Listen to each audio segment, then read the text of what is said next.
Heyo everybody, this is IcicleFerret, here with a quick introduction to the Charge Blade in Monster Hunter World.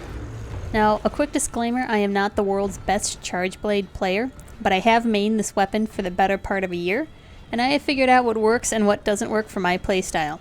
Like you, I also had to look for help outside of the game from videos and posts from other Charge Blade users, because the in-game tutorial is woefully inadequate. But enough of the preamble, let's get right to it.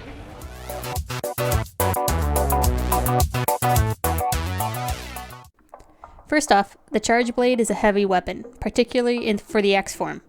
Attacks are generally quick, but with a long recovery time. You're not going to be able to dodge everything. You're just not. As such, you'd be better served looking into defensive skills like guard, health boost, and stamina use reduced than things like evade window. With the maxed out guard and the Uragan protection, you can block just about everything.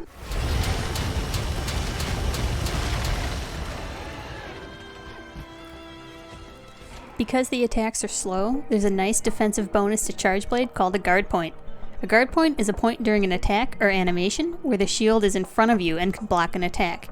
I'm not particularly good at these and use them more as a Hail Mary than a planned defense mechanism, but that's not to say they haven't saved me in the past and that I haven't used them deliberately when I'm confident in my timing. Particularly good players can actually use guard points to deal damage and stun monsters, as a charged shield will reflect some damage back to the attacker. Speaking of charging, strikes with the sword create energy that can be stored into phials for later use. I've modified my key bindings so my prompts might be different from yours, but once your phials glow yellow or red, you can press your guard button and heavy attack button while in sword form to lock the energy into phials. Yellow glow equates to 3 phials, while red fills up all the phials.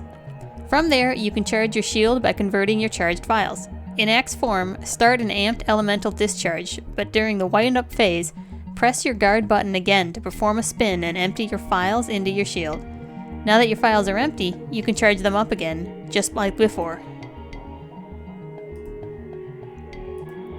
With your shield charged, you can charge your sword. It doesn't take phials to charge your sword, you just have to have your shield charged as a prerequisite. Press your key combo to charge your phials, but hold down your quick attack button. Hold it for a long time. Your character will perform a 3-beat animation, and on the 3rd beat, your sword will be charged and you can release your attack to perform an overhead smash. Charging your blade is a bit tricky as you have to actually take time away from attacking and the animation is rather long. But if you pair it up with charging your phials, you can add a lot more elemental damage to your attacks. Keep in mind if your quarry is weak to the element of your sword though. Sometimes the elemental damage added to the sword is minimal to non-existent, depending on the target's resistances. So the time needed to charge the sword may not be worth the additional damage, and you may be better served with just a regular attack. Now that we have a good grasp on the charge part of Charge Blade, let's look at combos. Charge Blade, like a lot of weapons, has a basic arsenal of a quick and a heavy attack.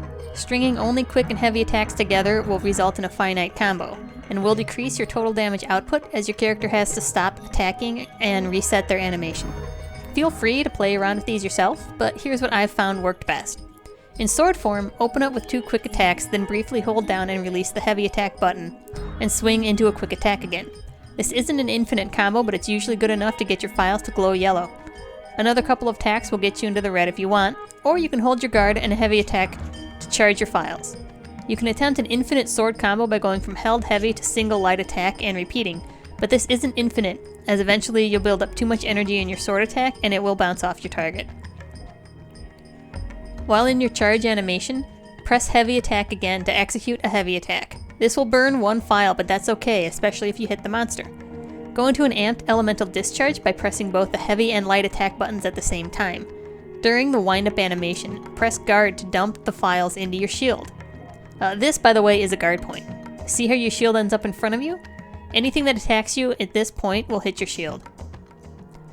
Now that your shield is charged, you can charge up your phials again with sword attacks. With your shield charged and your phials full, you're at your highest damage potential.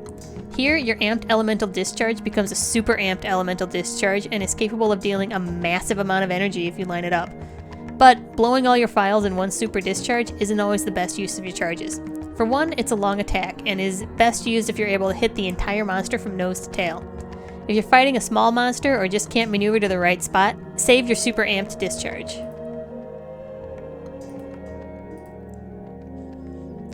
The best DPS you can do is to alternate between your light, vertical attack, and heavy horizontal attack in axe mode.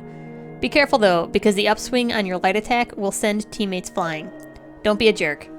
Please, please don't be a jerk. Pause for a second after your heavy attack until the character is in the follow-through animation before pressing your light attack. This will perform a downward smash instead of an upward slice, and will only slow down your damage slightly, while increasing your party DPS because your teammate will be attacking as well, increasing your total DPS, rather than flying through the air and dealing 0 damage. It's a lot better to work as a team than to try and hog all the glory. Even if you run out of phials, your axe form will still deal more damage, alternating between heavy and light attacks. Once the monster has recovered from stagger or paralysis, you can press the guard key to perform a morph slash and return to sword form, to begin charging your phials again. It should only take a few hits. When your blade is glowing, it'll create more energy to charge your phials, so just a double quick attack or one held heavy attack should be enough to get you to glow red again. Charge your phials with the charge animation and either hold quick attack to charge your sword and perform a smash, and then continue with your sword combo, or go into your axe form and perform axe combos or an amped discharge. Now, what do you do if you misjudge your distance, or if the monster moves away from your reach? If you're in an axe form, you can close the distance with a forward dodge roll and, while still holding forward, tap your light attack button to perform a reaching smash. If you're in your sword form, attack with your light attack, then hold forward and press your heavy attack button to perform a sliding attack. The axe smash has a great deal of range but a really long recovery time, so consider performing a sideways roll afterwards to avoid retaliation. The sliding sword slash has a longer lead time as you have to perform another attack first, but you recover quickly and can go right back into your combo. And that about covers the meat and potatoes of Charge Blade. There are other ways to transform from sword to axe, for example, but feel free to mess around with the combos and find what you like best. Thanks so much for watching. I hope this little tutorial helped you guys out. Stay frosty, my friends, and I will see you next time.